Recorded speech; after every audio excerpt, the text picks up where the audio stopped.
Hello student, I am Shobha Pitwal from Shrimati L P Savani Vidya Bhavan. आज हम पढ़ेंगे चैप्टर नंबर 3 जिसका नाम है सच्चा हीरा। प्रस्तुत कहानी में व्यक्ति के ज्ञान के साथ साथ उसके कर्म को भी महत्व दिया गया है कि हम जो कहानी पढ़ने वाले उसमें व्यक्ति के ज्ञान नॉलेज के साथ साथ उसके कर्म वो कैसे काम कर रहा है उसको भी महत्व दिया है, उसको भी इम्पोर्टेंस दिया है। अच्छा ज्ञान अच्छी बात है, लेकिन वह आचरण में नहीं है तो निरर्थक है। इस बात को रोचक तरीके से प्रस्तुत किया गया है कि यदि हमको अच्छा ज्ञान है, अच्छा नॉलेज है, पर वो हमारे व्यवहार में, हमारे बिहेवियर में नहीं है तो वो निरर्थक, किसी काम का नहीं है, उसका कोई अर्थ नहीं है। सूर्य अस्त हो रहा था। पक्षी चहचहाते हुए अपने अपने नीड की ओर जा रहे थे। नीड मतलब घोंसले की तरफ। पक्षी चहचहाते हुए अपने घोंसले की तरफ जा रहे थे। गांव की कुछ स्त्रियां पानी लेने के लिए घड़े लेकर कुएं की ओर चल पड़ी।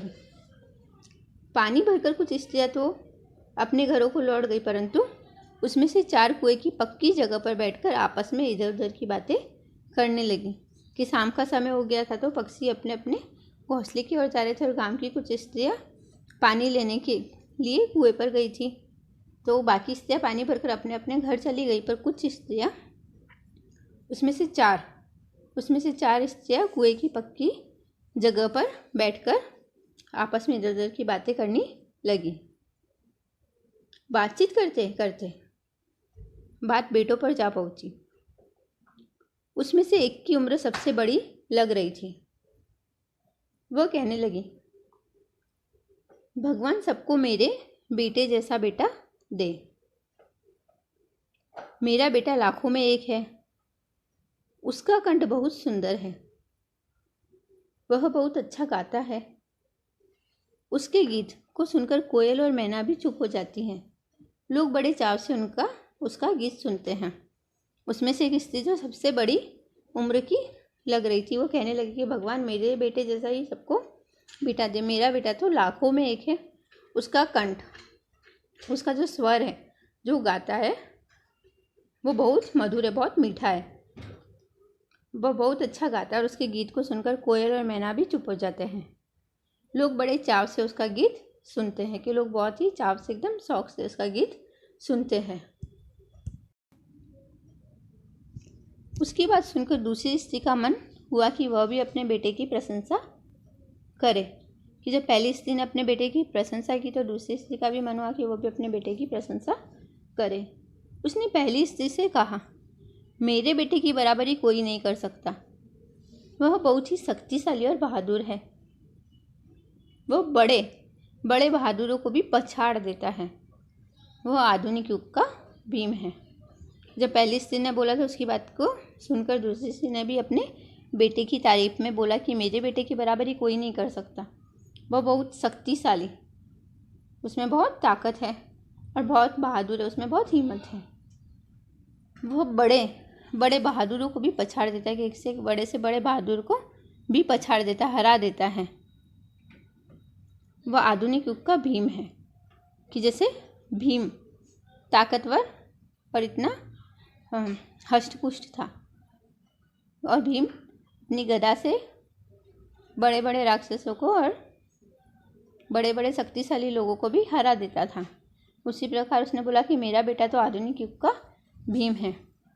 यह सुनकर तीसरी औरत भला कैसे चुप रहती।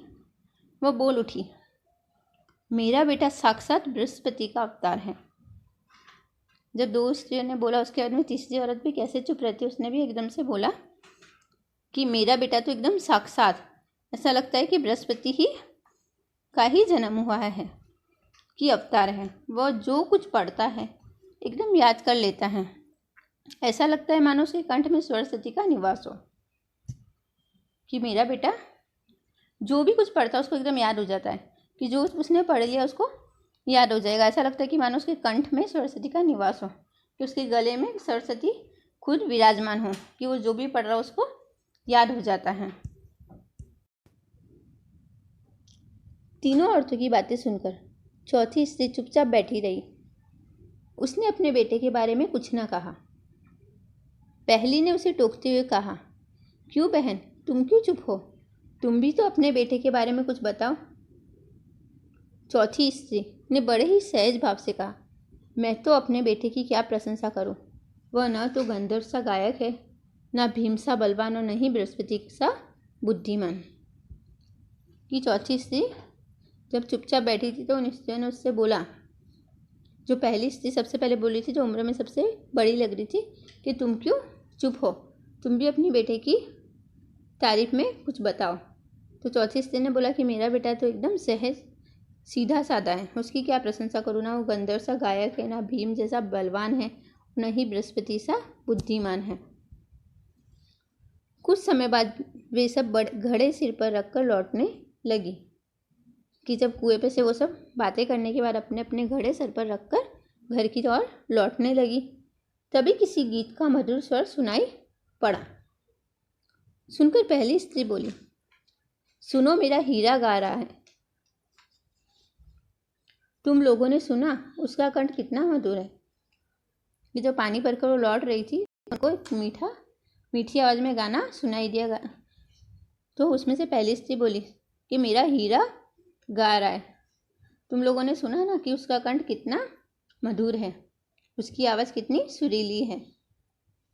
वह लड़का गीत गाता उसी रास्ते से निकल गया। उसने अपनी माँ की ओर कोई ध्यान नहीं दिया कि वो लड़का गाता हुआ वहीं से उनके पास से निकल गया। उसने अपनी माँ की ओर कोई ध्यान ही नहीं दिया। इतने में दूसरी स्त्री का बेटा उधर से आता दिखाई दिया। दूसरी स्त्री उसे देखकर गर्व से बोली, देखो वो मेरा लाडला बेटा आ रहा है। शक्ति और सामर्थ्य में इसकी बराबरी कौन कर सकता है। वह यह कह ही रही थी कि उसका बेटा भी उसकी ओर ध्यान दिए बिना ही निकल गया। कि दूसरी स्त्री ने भी अपने बेटे को देख एकदम गर्व, एकदम प्राउड के साथ में बोली कि ये देखो मेरा लाडला बेटा आ रहा है। शक्ति और सामर्थ्य, किसकी शक्ति, इसकी ताकत और इसकी कैपेसिटी के कितना भी है, किसी को भी हरा सकता है, कैसे से कैसे इंसान को भी कौन कर सकता है। वो कह ही रही थी कि उसका बेटा भी उसको ध्यान दिए बिना ही निकल गया। वे कुछ आगे बढ़ी तो एकाएक तीसरी स्त्री का बेटा उधर से संस्कृत के श्लोकों का पाठ करता हुआ निकला। कि वो कुछ आगे बढ़ी रास्ते में और एकाएक एकदम से तीसरी स्त्री का बेटा उधर से संस्कृत के श्लोकों का पाठ करता हुआ निकला। उसके उच्चारण से ऐसा लग रहा था कि मानो उसके कंठ में साक्षात सरस्वती विराजमान हो। कि उसका जो प्रोनाउंसिएशन था, जब वो श्लोक बोल रहा था तो ऐसा लग रहा था कि उसके गले में साक्षात सरस्वती विराजमान हो, सरस्वती बैठी हो। तीसरी स्त्री ने गदगद स्वर में कहा, देखो यही है मेरी गोद का हीरा। गदगद एकदम खुशी से कहा, देखो यही है मेरी गोद का हीरा। इसे कौन बृहस्पति का अवतार नहीं कहेगा। परंतु उसका बेटा भी माँ की ओर देखे बिना आगे बढ़ गया। वह अभी थोड़ी ही दूर गया था कि चौथी स्त्री का बेटा भी अचानक उधर से आ निकला। कि तीसरी स्त्री का बेटा थोड़ी दूर गया था कि चौथी स्त्री का बेटा भी अचानक से आ गया। वह देखने में बहुत ही सीधा साधा और सरल प्रकृति का लग रहा था। एकदम सीधा साधा, भोला भाला, एकदम सरल, एकदम सीधे स्वभाव का। प्रकृति मतलब उसका नेचर एकदम सीधा था। उसे देखकर चौथी स्त्री ने कहा, बहन यही मेरा लाल है। चौथी स्त्री उसके बारे में बता ही रही थी कि उसका बेटा पास आ पहुंचा। अपनी माँ को देखकर वह रुक गया और बोला, माँ लाओ, मैं तुम्हारा घड़ा पहुंचा दूँ। मना करने पर भी उसने माँ के सिर से पानी से भरा घड़ा उतारकर अपने सिर पर रखा और घर की ओर चल पड़ा। कि तीन स्त्रियों के बेटे, जो चारों स्त्रियों में से तीन स्त्रियों के बेटे जो इतने गुणी थे, फिर भी वो अपनी माँ को देखे बिना वहाँ से निकल गए। और चौथी स्त्री का बेटा जो सीधे साधे और सरल स्वभाव का था, वो रास्ते से निकलते अपनी माँ को देखकर उनके पास गया और उनसे उनके सिर पर रखे पानी के घड़े को उतारकर अपने सिर पर रखकर घर की ओर चल पड़ा। तीनों औरतें बड़े ही आश्चर्य से चौथी स्त्री के बेटे को देखती रही। और जो 3 औरतें थी वो एकदम आश्चर्य से, एकदम सरप्राइज होकर वो चौथी स्त्री के बेटे को देखती रही। एक वृद्ध महिला जो बहुत देर से इन औरतों के पीछे चलती हुई इनकी बातें सुन रही थी। वृद्ध मतलब ओल्ड, कि एक बूढ़ी औरत बहुत देर से इनकी बातें सुनते हुए इनके पीछे चल रही थी। पास आकर बोली, देखती क्या हो, यही है सच्चा हीरा। कि वो पास में आके बोली, तुम क्या देखती हो इसको, यही है सच्चा हीरा, कि यही सच्चा हीरा है। कि इसमें ये सीधा साधा सरल स्वभाव का होते भी इसने अपनी माँ की चिंता करी और माँ के सर से घड़ा लेकर घर की ओर गया। और वो जो 3 स्त्रियों के बेटे इतने गुणी होके इतना अच्छा गाना गाते हुए, इतना ताकतवर होते हुए, या इतना बृहस्पति एकदम संस्कृत के अच्छे श्लोकों को पढ़ते हुए एकदम इंटेलिजेंट होते हुए भी उन्होंने अपनी माँ की तरफ ध्यान ही नहीं दिया। उनकी माँ पानी का मटका लेके अपने घर की ओर जा रही थी, पर बेटे ने उनकी तरफ ध्यान ना देकर अपनी माँ की सेवा नहीं की। तो इस प्रकार के कितने भी गुण हो, पर इंसान का व्यवहार अच्छा नहीं होगा या इंसान अच्छे काम नहीं करेगा तो वो गुण निरर्थक है, उनका कोई मतलब नहीं है।